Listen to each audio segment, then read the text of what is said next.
السلام عليكم ورحمة الله حبايبي تلاميذ الصف الرابع، أهلا بيكم في درس النهاردة إن شاء الله اللي هو التدرب على الدرسين الخامس والسادس صفحة 27. هنحل مع بعض التمارين دي يا شباب علشان نفهم منها ازاي نقارن بين الأعداد، نقارن بين عددين كبار باستخدام طبعا أكبر منه وأصغر منه، إما العددين دول بالصيغة القياسية أو بصيغات تانية مختلفة زي ما هيكون في السؤال اللي هو بتاع السؤال التالت. فتعالوا كده مع بعض نشوف نحل الأسئلة دي ازاي. أسئلة المقارنة من الأسئلة المهمة اللي بتيجي في الامتحانات باستمرار. أول حاجة طبعا كل سؤال جنب منه علامة الكتاب دي أسئلة موجودة في كتاب المدرسة. طيب أنا عايزة أقارن بين أول حاجة لازم أعملها لما باجي أقارن بين عددين إن أنا بعد أرقام العدد أو خانات العدد. يعني ممكن المدرس بتاعي يقول لي نعد الخانات أو نعد الأرقام. هنلاقي هنا 6 أرقام وهنا 6 أرقام. تمام، حلو قوي. هبدأ من الشمال، هلاقي إن أول 3 أرقام 123 وهنا 123 زي بعض. تمام، هلاقي إن خانة المئات فيها 9، خانة المئات هنا فيها 6، التسعة أكبر من الستة، يبقى العدد ده أكبر من العدد ده.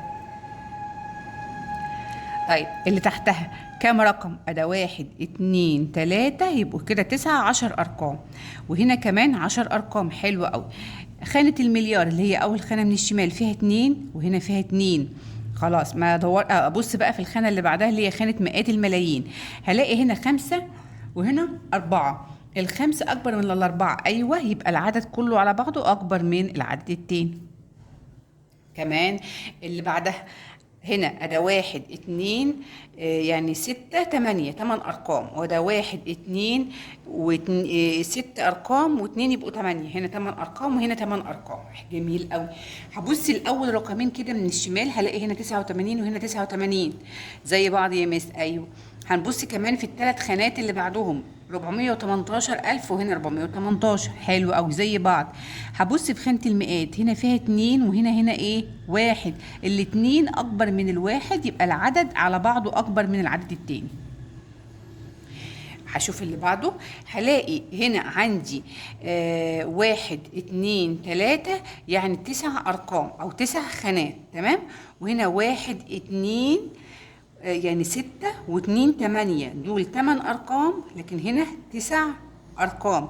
لا 8 أرقام، يبقى العدد أصغر منه، أقل منه. خلاص. طيب نشوف كمان المجموعة التانية. هنا 6 أرقام وهنا 6 أرقام. طيب تمام. لا ده يا ميس ده دول 6 أرقام ودول 5 أرقام. 5 أرقام يبقى أقل من غير ما تبصي للأرقام ولا حاجة، على طول.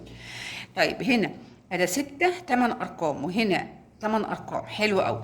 هنا 24 وهنا 25، ال 24 أقل من ال 25، يبقى العدد أصغر منه على طول.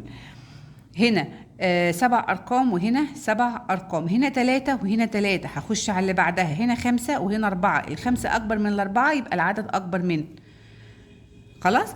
هنا 6 وهنا 6، هنا 940 وهنا 940، هنا 6 وهنا 6، هنا 6 وهنا 6.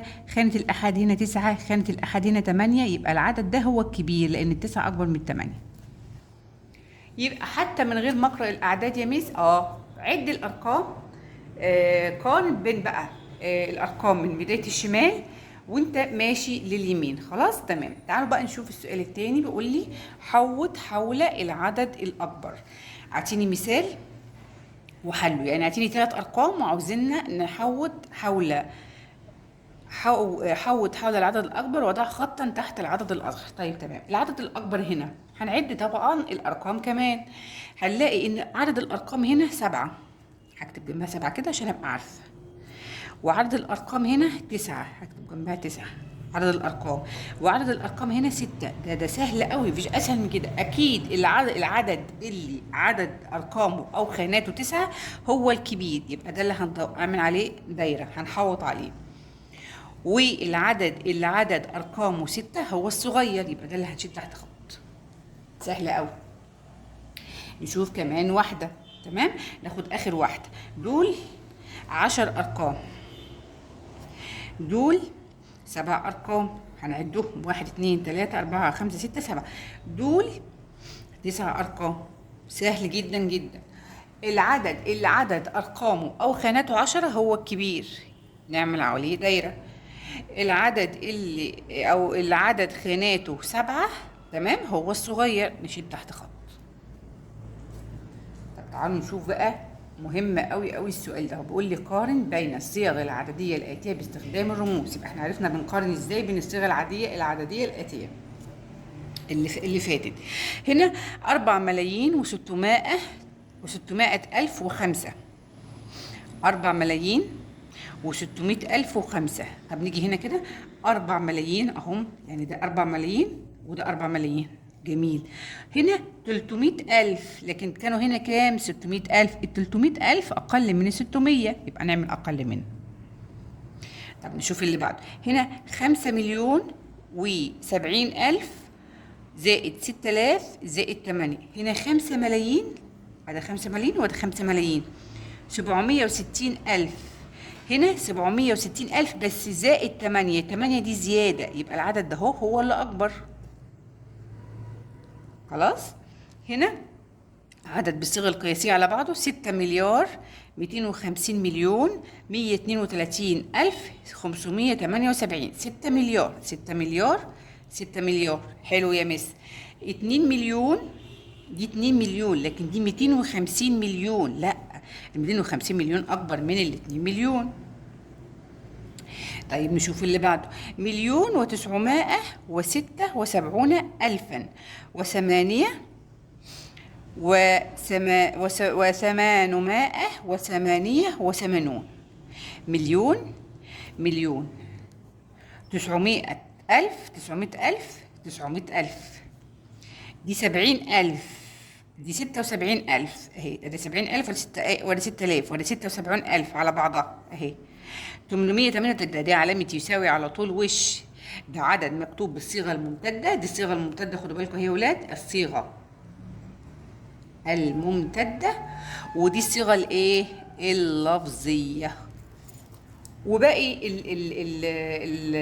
الأسئلة تتحل بنفس الطريقة. نقارن كده بين عدد وعدد، بين مجموعة كده مع بعضها اللي هي آلاف أو ملايين أو وحدات، وبين الحاجات التانية. طيب تعالوا كده نشوف السؤال رقم 4. بيقول لي اكتب عددا بالصيغة القياسية يجعل المقارنة صحيحة. ازاي؟ ناخد كده رقم 1. ده عدد مكون من 7 أرقام وهو محطوط أكبر من. خلي العدد اللي هو مكون من 6 أرقام، أو حط رقم أصغر من التسعة. أصغر من التسعة ممكن نخليه 8، ممكن نخليها 8 مليون مثلا أهو. طبعا ده إجاباته كتير ومتعددة يا ولاد. السؤال ده إجاباته كتير ومتعددة. ممكن أعملها 9 مليون يا مس، ممكن، لأن دي 9 مليون و634 ألف، براحتك. تمام. نيجي هنا، ده 99 مليون 999,999 أقل من 1 مليار. هنا هكتب 1 مليار، 1 وقدامه كام صفر يا شطار؟ 9 أصفار. طيب هنا 800,000 زائد 70,000 يبقى 873,025. هنا ممكن نخليها 800,000 بس، ممكن دي أكبر من، طبعا ممكن نخليها هنا 800,000 بس أهو. تمام، وهكذا. طيب عشان ما اطولش عليكم اكتر من كده، ده كده ملخص شامل كامل للدرس بتاع مقارنة الأعداد الكبيرة ومقارنة الأعداد الكبيرة في صيغ مختلفة. انتظروني إن شاء الله في الفيديو القادم. هنحل مع بعض اختبار الأضواء، اختبر نفسك، صفحة 29، علشان نفهم أكتر الأسئلة بتاعتي ممكن تيجي إزاي. شكرا لكم والسلام عليكم ورحمة الله.